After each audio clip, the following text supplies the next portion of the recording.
오늘 함께 보실 하나님 말씀 창세기 19장 1절부터 22절까지 말씀입니다. 구약 성경 22페이지 창세기 19장 1절부터 22절까지 말씀입니다. 다 찾으신 줄로 알고 제가 봉독하도록 하겠습니다. 저녁 때에 그 두 천사가 소돔에 이르니 마침 롯이 소돔 성문에 앉아 있다가 그들을 보고 일어나 영접하고 땅에 엎드려 절하며 이르되 내 주여 돌이켜 종의 집으로 들어와 발을 씻고 주무시고 일찍이 일어나 갈 길을 가소서. 그들이 이르되 아니라 우리가 거리에서 밤을 새우리라. 롯이 간청하매 그제서야 돌이켜 그 집으로 들어오는지라. 롯이 그들을 위하여 식탁을 베풀고 무교병을 구우니 그들이 먹으니라. 그들이 눕기 전에 그 성사람 곧 소돔 백성들이 노소를 막론하고 원근에서 다 모여 그 집을 에워싸고 롯을 부르고 그에게 이르되 오늘 밤에 네게 온 사람들이 어디 있느냐 이끌어내라. 우리가 그들을 상관하리라. 롯이 문 밖에 무리에게로 나가서 뒤로 문을 닫고 이르되 청하노니 내 형제들아 이런 악을 행하지 말라. 내게 남자를 가까이 하지 아니한 두 딸이 있노라. 청하건대 내가 그들을 너희에게로 이끌어내리니 너희 눈에 좋을 대로 그들에게 행하고 이 사람들은 내 집에 들어왔은즉 이 사람들에게는 아무 일도 저지르지 말라. 그들이 이르되 너는 물러나라. 또 이르되 이자가 들어와서 거류하면서 우리의 법관이 되려 하는도다. 이제 우리가 그들보다 너를 더 헤아리라 하고 롯을 밀치며 가까이 가서 그 문을 부수려고 하는지라. 그 사람들이 손을 내밀어 롯을 집으로 끌어들이고 문을 닫고 문 밖에 무리를 대소를 막론하고 그 눈을 어둡게 하니 그들이 문을 찾느라고 헤매었더라. 그 사람들이 롯에게 이르되 이 외에 네게 속한 자가 또 있느냐? 네 사위나 자녀나 성중에 네게 속한 자들을 다 성 밖으로 이끌어내라. 그들에 대한 부르짖음이 여호와 앞에 크므로 여호와께서 이곳을 멸하시려고 우리를 보내셨나니 우리가 멸하리라. 롯이 나가서 그 딸들과 결혼할 사위들에게 말하여 이르기를 여호와께서 이 성을 멸하실 터이니 너희는 일어나 이곳에서 떠나라 하되 그의 사위들은 농담으로 여겼더라. 동틀 때 천사가 롯을 재촉하여 이르되 일어나 여기 있는 네 아내와 두 딸을 이끌어내라. 이 성의 죄악 중에 함께 멸망할까 하노라. 그러나 롯이 지체하매 그 사람들이 롯의 손과 그 아내의 손과 두 딸의 손을 잡아 인도하여 성 밖에 두니 여호와께서 그에게 자비를 더하심이었더라. 그 사람들이 그들을 밖으로 이끌어낸 후에 이르되 도망하여 생명을 보존하라. 돌아보거나 들에 머물지 말고 산으로 도망하여 멸망함을 면하라. 롯이 그들에게 이르되 내 주여 그리 마옵소서. 주의 종이 주께 은혜를 입었고 주께서 큰 인자를 내게 베푸사 내 생명을 구원하시오나 내가 도망하여 산에까지 갈 수 없나이다. 두렵건대 재앙을 만나 죽을까 하나이다. 보소서 저 성읍은 도망하기에 가깝고 작기도 하오니 나를 그곳으로 도망하게 하소서. 이는 작은 성읍이 아니니까 내 생명이 보존되리이다. 그가 그에게 이르되 내가 이 일에도 네 소원을 들었은즉 네가 말하는 그 성읍을 멸하지 아니하리니 그리로 속히 도망하라. 네가 거기 이르기까지는 내가 아무 일도 행할 수 없노라 하였더라. 그러므로 그 성읍 이름을 소알이라 불렀더라. 아멘. 오늘은 아브라함과 롯에 대한 이야기를 잠깐 하고자 합니다. 아브라함과 롯 모두 두 사람 다 하나님의 은혜와 자비 아래에 있었음을 볼 수 있습니다. 그러나 그들이 누렸던 그 은혜를 이해하고 해석하는 데 있어서는 서로가 달랐습니다. 오늘 말씀을 통해서 우리에게 있어서 신앙의 경험이라는 것이 그 내용이 중요한 것이 아니라 그 경험을 성경적으로 어떻게 바르게 이해하고 해석하는 것이 더 중요한 일인지를 살펴보고자 합니다. 오늘 말씀은 좀 포괄적으로 넓게 보고자 합니다. 창세기 11장으로 넘어가서 보시면 여러분들이 성경을 알고 계시겠지만 그래도 이해하기 쉽게 창세기 11장으로부터 넘어가서 보시면 창세기 11장 31절에 보면 아브라함이 하나님의 부르심을 받고 아버지 데라와 함께 가나안을 향해서 길을 떠납니다. 그러나 하란에 도착해서 데라가 그곳에서 죽습니다. 그러자 아브라함도 그 자리에서 머물게 됩니다. 그때 하나님께서 아브라함에게 나타나셔서 너는 내가 네게 지시하는 땅으로 가라 라는 명령을 받고 다시 가나안 땅으로 출발해서 가게 됩니다. 그리고 그가 세겜 땅 모래 상수리 나무 근처에 이르렀을 때 하나님께서 그에게 나타나셔서 네가 보는 이곳을 바로 내가 너에게 주겠다. 그리고 내가 네 후손에게, 자손에게 이 땅을 주겠다라고 약속하십니다. 그리고 아브라함이 그곳에서 조금 더 자리를 옮겨서 베델과 아이 사이에 장막을 치고 그곳에서 제단을 쌓고 하나님 앞에 예배합니다. 그러면서 그곳에서 주의 이름을 부릅니다. 그러나 그곳에 기근이 들자 아브라함은 다시 애굽으로 내려갑니다. 애굽은 거대한 도시였습니다. 그리고 나일강을 끼고 있었기 때문에 물이 풍부해서 농사짓기도 매우 좋았습니다. 아브라함은 그곳에 내려갔다가 자신의 아내를 뺏길 뻔하죠. 바로에게. 그때 하나님께서 바로에게 나타나셔서 아브라함의 아내를 손대지 못하게 하고 돌려보내 주십니다. 그리고 그냥 돌려보내지 않고 은금과 많은 가축들을 아브라함과 사레와 롯에게 딸려서 보내줍니다. 그곳에서 아브라함은 하나님의 권능을 경험하게 됩니다. 많은 부까지 얻어서 돌아옵니다. 그리고 그가 다시 처음 제단을 쌓던 곳으로 돌아옵니다. 베델과 아이 사이에. 그리고 그곳에서 주의 이름을, 그 제단 앞에서 예배하면서 주의 이름을 다시 부릅니다. 이 말은 그가 처음 하나님께 부르심을 받고 하란에 머물렀다가 내가 명령하는 그곳으로 가라는 곳을 다시 따라서 도착한 후에 그 베델과 아이 사이에서 제단을 쌓고 하나님을 불렀던 그 신앙을 잠시 잃고 기근 때문에 애굽으로 내려갔다가 하나님께서 그에게 충분한 부와 많은 권능을 행하신 것을 보고 베델로 돌아와서 다시 주의 이름을 부르는 것입니다. 무슨 의미인지 이해가 되십니까? 자신이 잃어버렸던 신앙을 회개하고 다시 찾은 것입니다. 그렇게 돌아와서 그는 다시 신앙의 걸음을 걷기 시작하는 것입니다. 그가 새 출발을 다짐한 것은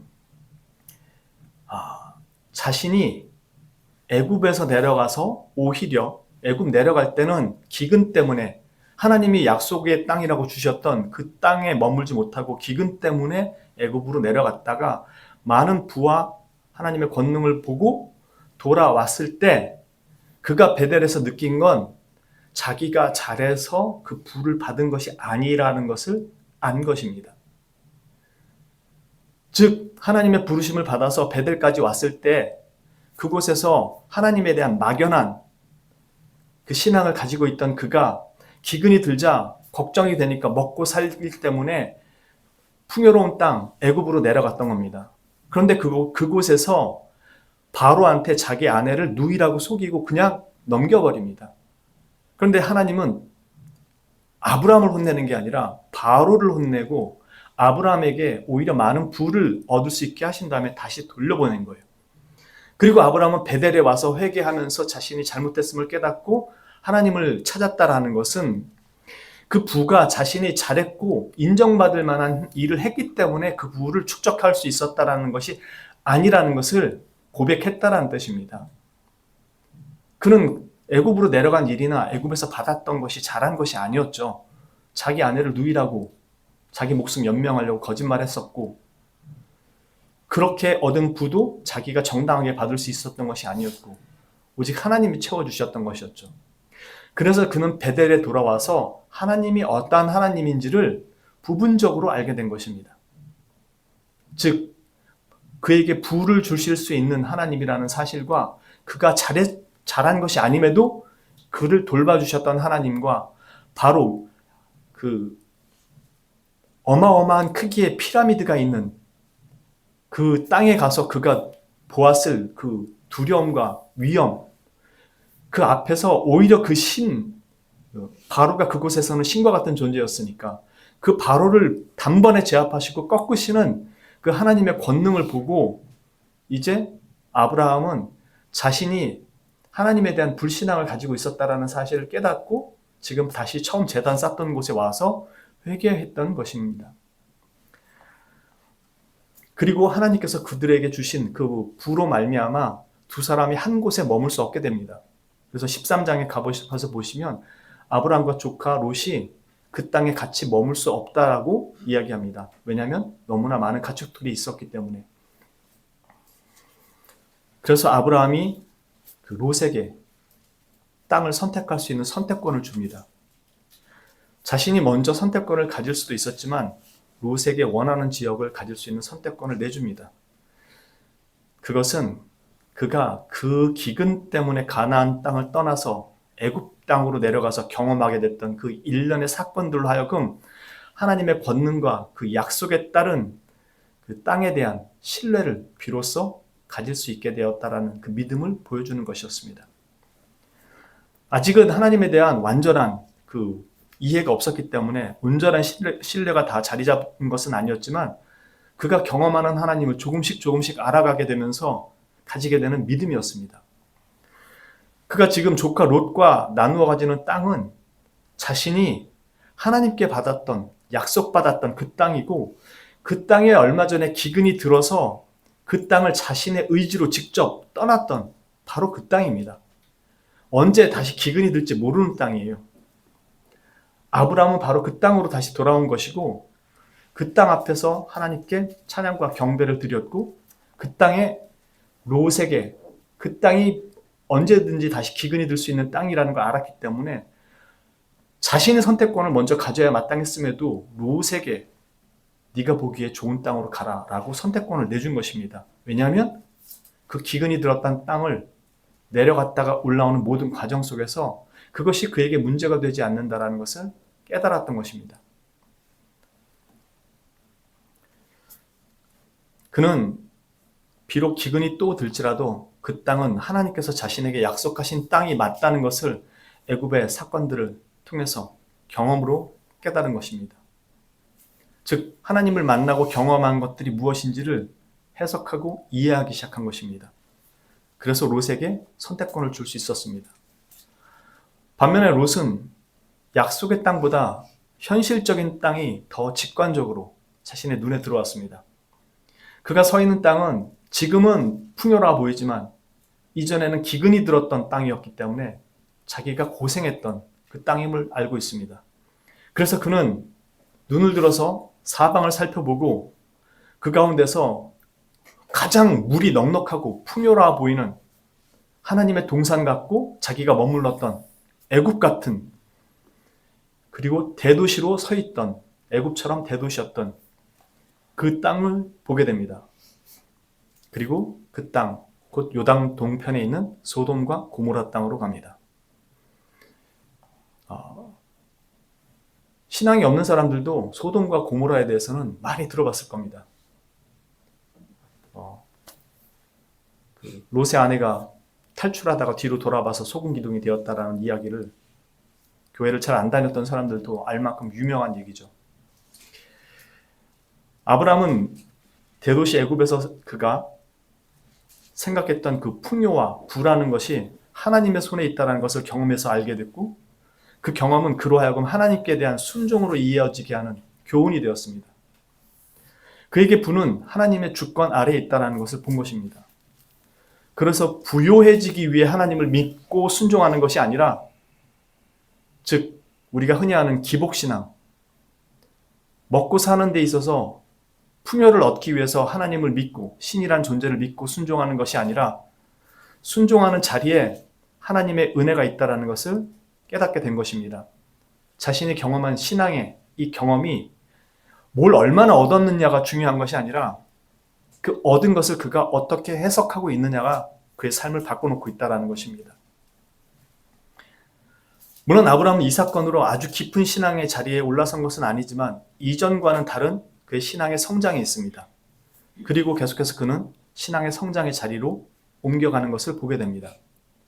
반면에 롯은 애굽에서 그가 보고 경험했던 것들, 즉 대도시에서 그가 보고 그곳에서 얻었던 많은 재물이 그로 하여금 여전히 물이 넉넉하고 풍요로운 대도시로 그 눈이 향하도록 만들고 있었습니다. 롯이 택한 것은 자신에게 주어진 그 기회와 은혜를 어떻게 더 풍족하게 누릴까 하는 생각뿐이었습니다.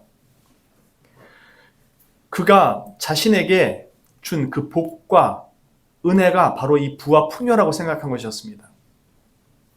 그래서 그에게 복과 은혜는 하나님이 아니라 풍요와 부였던 것이었습니다.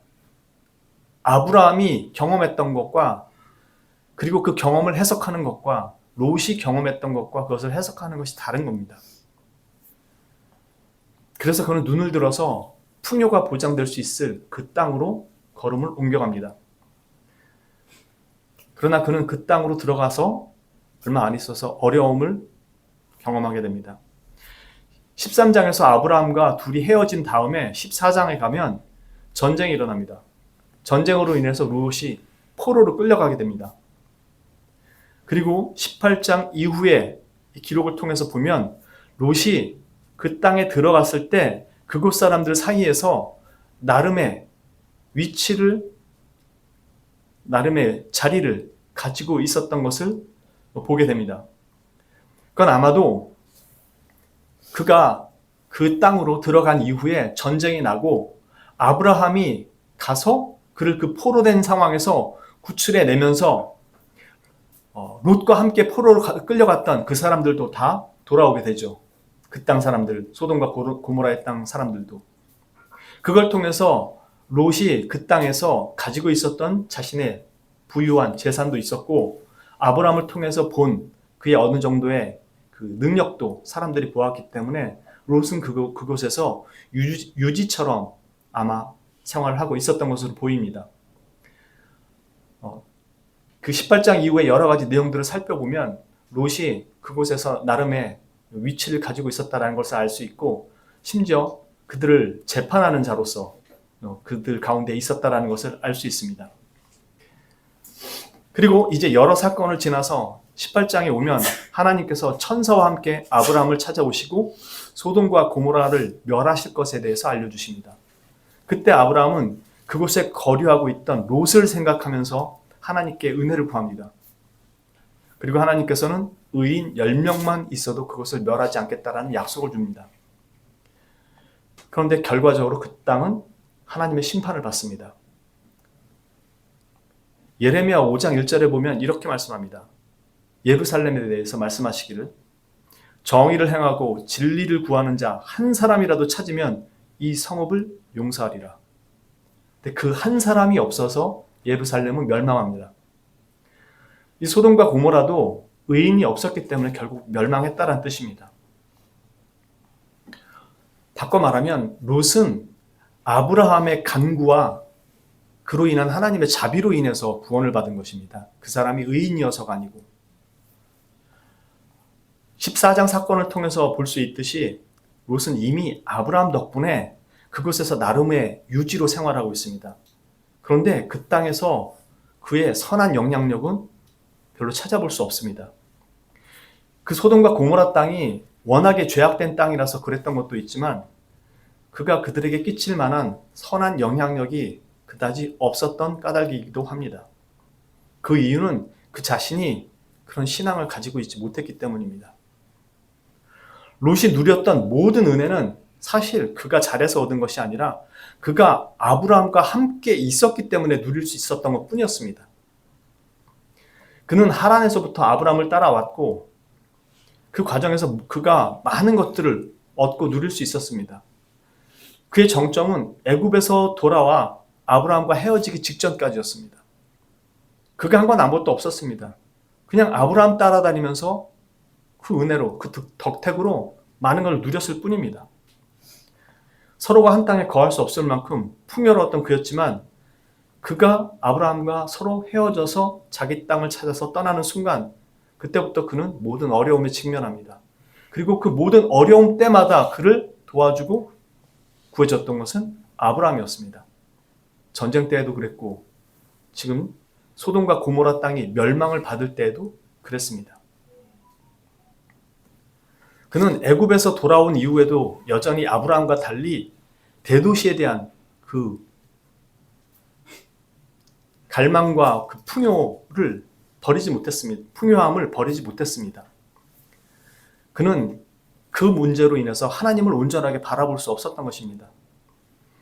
그리고 소돔과 고모라의 심판이 임박했을 때에도 그는 자신의 집을 찾아온 천사들을 따라 나서기를 주저합니다.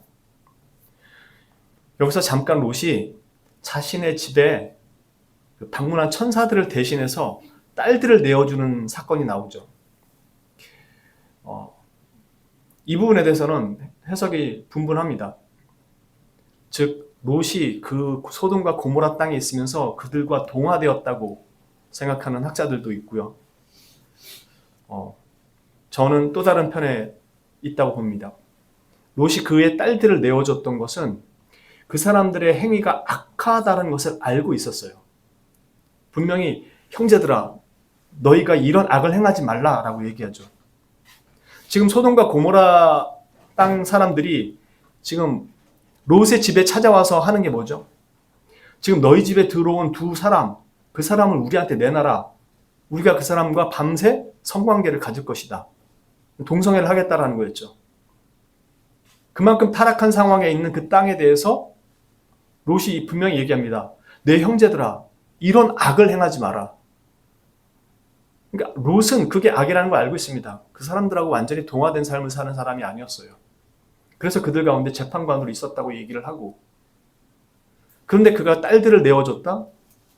그거는 상식적으로 맞지 않는 얘기입니다. 제가 봤을 때. 그래서 다른 학자들은 뭐라고 얘기하냐면 이 딸들을 내어준 건 약혼자들이 있었기 때문에 내어줬다라는 겁니다. 약혼자가 있었기 때문에 그들이 그의 딸들은 손을 대지 않을 것이라고 그가 알고 있었고 그렇게 생각했기 때문에 내어줄 수 있었다는 것입니다. 저도 이 부분에 있어서는 그렇다고 봅니다. 어찌됐건 그가 자신의 딸들을 밖으로 내보냈지만 오히려 그들은 계속해서 너희 집에 찾아온 그 두 사람을 내놓으라고 말합니다. 그러면서 이렇게 얘기하죠. 이자가 들어와서 거류하면서 우리의 법관이 되려 하는도다. 이 말은 그가 소돔 땅에 간 이후로 계속해서 법관처럼 행동했을지 몰라도 사실은 그의 그 모든 행동들이 그들에게 영향력을 끼치지 못하고 있음을 말해줍니다. 천사들이 그냥 밖에 머물겠다고 했을 때도 강권에서 천사들이 마지못해 그의 집에 들어왔을 만큼 그는 소돔 사람들의 죄악을 잘 알고 있었습니다. 그냥 밖에 두면 안 된다는 것을요. 그래서 그들이 자신의 집에 찾아왔을 때 그들을 집에 들어오게 하고 외부 사람들이 절대 못 들어오게 막았던 것입니다. 그리고 악을 행하지 말라고 했습니다. 그러나 그가 아브라함처럼 하나님을 향한 그 신앙을 그렇게 가지고 있지는 못했습니다. 그는 유지 행세를 했고 법관처럼 보였지만 그 땅에서 전혀 영향력을 행사하지 못한 것입니다. 결과적으로 롯은 소돔 사람으로 인정받는 것도 아니었고 그렇다고 그들 집 가운데 지도자로 인정받는 것도 아니었고 더욱이 하나님을 향한 바른 신앙을 가지고 있지도 않았습니다. 천사들이 롯에게 너에게 속한 자를 다 이끌어내서 성 밖으로 나가라고 말합니다. 그러나 그가 밖으로 나가서 왜냐하면 딸과 사위는 밖에 있었으니까 밖으로 나가서 딸과 사위들에게 하나님께서 이 성을 멸하실 것이다. 빨리 성 밖으로 나가라 라고 했을 때 사위들은 그의 말을 농담으로 받아들이고 비웃습니다. 전형적으로 멸망을 자초하는 사람들의 모습입니다. 하나님에 대해서 얘기할 때 이런 모습을 보이죠. 그리고 롯이 정말로 이런 영향력을 끼칠 만한 신뢰할 만한 장인이었다면 이 사람들이 그 사위들이 그렇게 하지 않았겠죠. 또한 천사가 동트기 전에 바로 동트기 직전에 그에게 더 지체하지 말고 속히 가족을 이끌고 나가라 라고 하는데도 여전히 머뭇거립니다. 결국 두 천사가 강제로 롯과 그의 아내와 그 딸들만 데리고 성 밖으로 나갑니다. 그리고 성경은 이 일에 대해서 여호와께서 그에게 자비를 더하심이었더라 라고 기록합니다. 천사들은 이 사람들에게 도망해서 죽음을 면하라고 얘기합니다. 그런데 여전히 그래도 발걸음을 쉽게 떼지 못합니다. 그는 하나님과 함께하는 그 자리보다 죄인들과 함께하는 그 도시의 평안함이 훨씬 더 익숙했던 것입니다. 그렇기에 롯의 마음은 여전히 소돔에 남아 있었습니다. 그것을 알고 있는 천사들은 그의 미련을 떨쳐버리도록 절대로 뒤로 돌아보지 말고 바로 도망하라고 합니다. 곧 유황과 불이 쏟아질 그 도시에 대한 미련이 남아서 쉽게 발이 떨어지지 않는 걸 알고 있었기 때문에. 그런데 롯은 그 죄가 만연한 소돔에 대한 애착이 훨씬 더 큽니다. 천사들은 그에게 도망하라고 할 때 들에 머물지 말고 산으로 도망해서 생명을 보존하라고 합니다. 그런데 롯은 그렇게 못하겠다고 합니다. 산까지 도망할 수가 없어서가 아니라, 우리나라 말 번역에는 산까지 도망할 수 없다고 되어 있지만 원문을 직역하면 나는 절대로 그 산을 향하여 도망하지 않을 것입니다 라는 뜻입니다. 다시 말해서 그곳으로 가고 싶지 않다는 뜻입니다. 산으로 가고 싶지 않다고, 산에 가서 살고 싶지 않다고. 그래서 작은 도시지만, 소알이라는 뜻이 작은 도시라는 뜻인데, 작은 도시지만 그 도시로, 그리고 그 도시는 바로 소돔 옆에 있었습니다. 그래서 거기로 가겠다고 얘기했던 것입니다. 그리고 천사는 알겠다고, 거기는 멸하지 않겠다고, 약속하겠다고, 거기로 빨리 가라고 합니다. 어둠이 걷히고 해가 떠오르는 시점입니다. 그건 어둠을 몰아내는 빛이 들어왔다는 건 하나님의 심판이 임했다는 것을 보통 성경에서는 상징적으로 보여줍니다. 그러니까 하나님의 심판이 임박해서야 허겁지겁 지금 롯은 도망가서 목숨을 겨우 부지하는 겁니다. 롯이 잘해서 다 그걸 얻는 것이 하나도 아니라는 겁니다.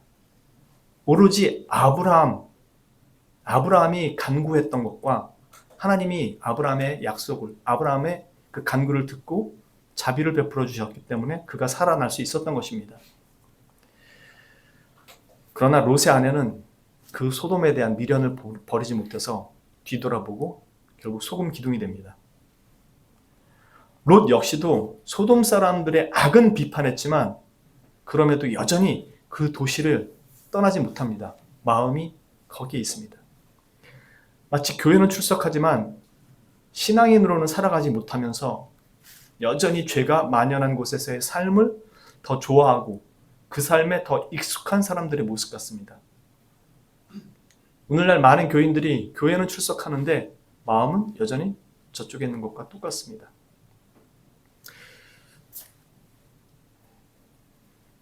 롯은 이 심판에서 생명을 보존했던 것이 아브라함의 간구와 하나님의 자비 덕분이었습니다.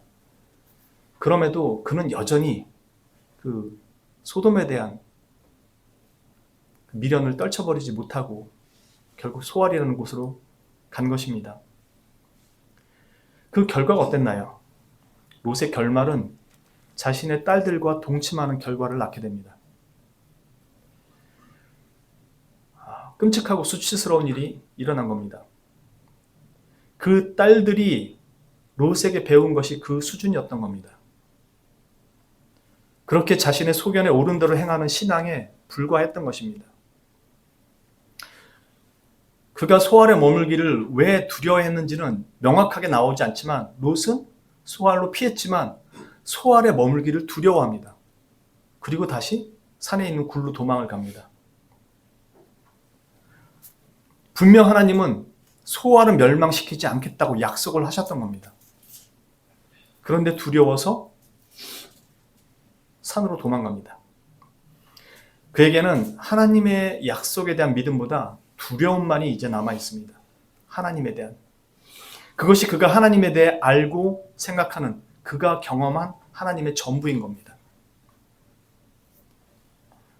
이렇게 끝나버리는 롯의 이야기와 달리 아브라함은 그 이후로 계속해서 점차적으로 하나님과의 관계가 더 깊어지고 땅과 자손에 대한 약속의 확신을 더 깊이 가져가게 됩니다.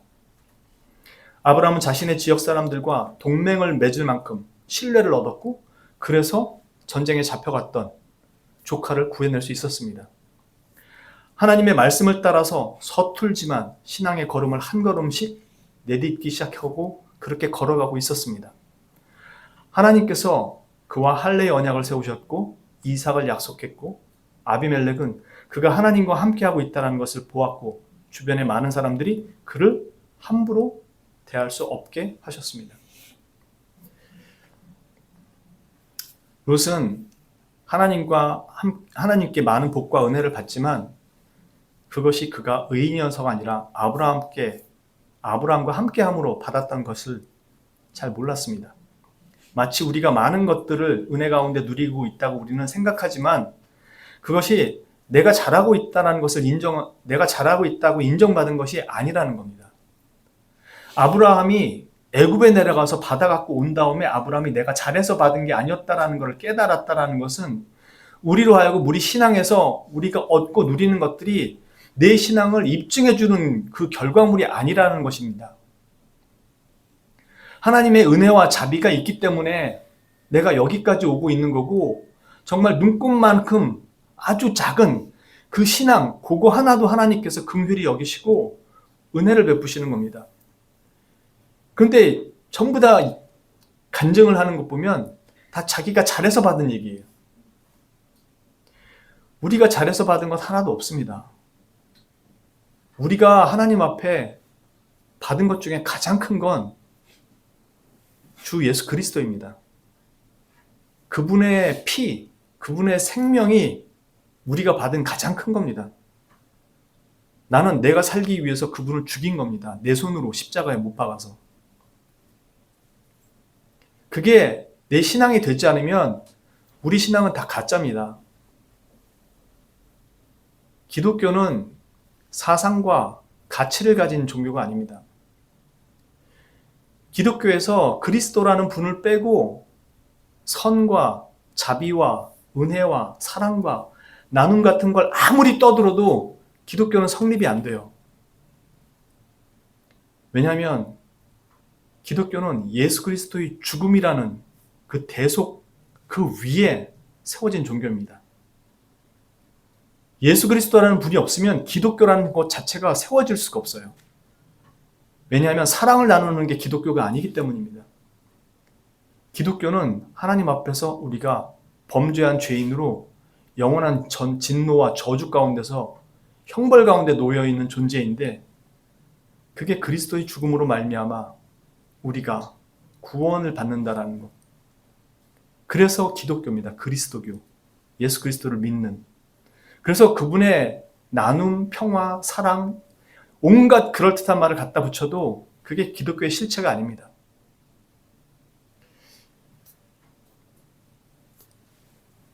우리는 하나님께 무엇을 받을 때 우리가 잘해서 받은 것이 아니라는 것을 절대 잊지 말아야 됩니다. 모든 것이 그냥 은혜로 받는 겁니다. 여러분들이 자식들한테 뭘 해줄 때 자식이 잘해서 해줍니까? 괜히 말로 왼수 같은 자식이라고 얘기합니까? 오히려 아브라함은 자신이 애굽에서 받은 것들을 어떻게 해서 받게 되는지 알게 되고 베델에 와서 회개하며 신앙을 새롭게 하는 출발점으로 갔습니다. 그는 돌아와서도 여전히 믿음이 연약했고 하나님을 아는 것에 서툴렀지만 롯과는 다른 걸음을 걷습니다. 롯은 소돔이라는 도시에 대한 미련을 버리지 못했던, 즉 화려한 도시를 말하는 게 아니라 그의 눈에 좋아 보이는 삶을 택했다라는 것입니다. 그의 신앙은 그의 딸들에게 전혀 영향을 주지 못합니다. 그리고 그의 결말은 자기 딸들과 동침해야 하는 참담한 결과를 맞게 됩니다. 하나님의 복을 받는다는 게 내가 하나님께 인정받았다라고 생각하지 마십시오. 우리는 하나님께서 처음 우리가 하나님께 신앙을 고백하고 제단을 쌓았던, 그렇게 하나님의 성호를 찾고 부르짖었던 그 자리로 우리를 다시 돌려보내셨다고 생각한다면, 느낀다면 그때가 진정 여러분에게 하나님께서 은혜를 베풀고 계신 때입니다. 그때 결국 롯처럼 내게 익숙한 도시에 대한 그 미련을 버리시고 아브라함처럼 베델에서 주의 이름을 부르던 그 모습으로 다시 돌아가 신앙을 새롭게 해야 됩니다. 누구도 롯의 신앙을 물려주고 싶진 않겠지만, 자녀한테 그 신앙을 물려주고 싶진 않겠지만, 믿음은 생각만으로 되는 것이 아닙니다. 자신이 믿는 바에 대한 삶의 태도와 자세가 바로 그가 가지고 있는 신앙이기 때문입니다. 그리고 그 신앙의 모습을 자녀들이 그대로 보고 배우게 됩니다. 종교적인 생활 양식이 아닙니다. 아무것도 없는데 정말 절망적이고 좌절스러운 상황에 내몰렸는데 하나님에 대한 신뢰와 하나님을 향한 자신의 모든 삶의 방향과 태도가 조금도 흐트러지지 않고 오히려 더 믿음에 서는 그 모습, 그걸 통해서 자녀들은 부모의 진정한 신앙을 배웁니다. 그러나 모가지 끌고 와가지고 예배 참여하라고 매번 다독이고, 매번 닥달하고, 윽박지르고, 잔소리하고, 절대로 자녀들이 변하지 않습니다. 전에 한번 말씀드리지 않았나요? 어떤 아이가 그럽니다. 우리 엄마는요, 교회 갈 때면 미장원에 가가지고 한복 입고 머리 싹 하고 가가지고 사람들 오면은 밝은 미소 지면서 인사 꼬박꼬박 한다고. 근데 집에 오면은 마귀 알몸으로 변한다고. 자녀들이 보는 그 신앙은 종교적인 양식들을 보는 게 아닙니다. 제가 우리 어머니에게서 본 신앙이 그겁니다. 절망적이고 좌절스러운 삶을 40년을 사는데 끝까지 하나님을 놓지 않고 살아가는 그 성실한 태도가 있었습니다. 저희 아버지도 40년을 우상을 섬기다가 어머니의 그 모습을 보고 하나님께로 돌아오신 분입니다. 저도 그렇게 수십 년을 살다가 어머니의 그 모습을 보고 돌아온 사람이고요. 자녀를 하나님의 사람으로 잘 키우고 싶으시면 여러분들 스스로가 종교인이 아니라 그리스도인이 돼야 됩니다. 윽박지르고 모가지 끌어와 갖고 아주 한다고 바뀌지 않습니다. 보고 배운 게 그건데요. 여러분들이 기도하시면서 기다려야 됩니다. 그리고 본을 보여야 됩니다. 우리 교회는 태중의 아이돌 있는 사람들도 있는데 그게 내 자녀가 태어나서 보고 배우는 신앙의 모습이 됩니다. 롯은 은혜와 자비를 경험하지만 그 경험을 바르게 이해하지 못합니다. 아브라함은 그 은혜와 자비를 깨닫고 베델로 돌아와 주의 이름을 부릅니다. 그가 다시 새로워져야 될 것을 알기 때문입니다. 2026년 한 해가 거한약교회 성도님들이 자신의 베델로 가서 그렇게 다시 주님의 성호를 찾으면서 새로워지는 시간이 되시기를 주님의 이름으로 진심으로 축원합니다.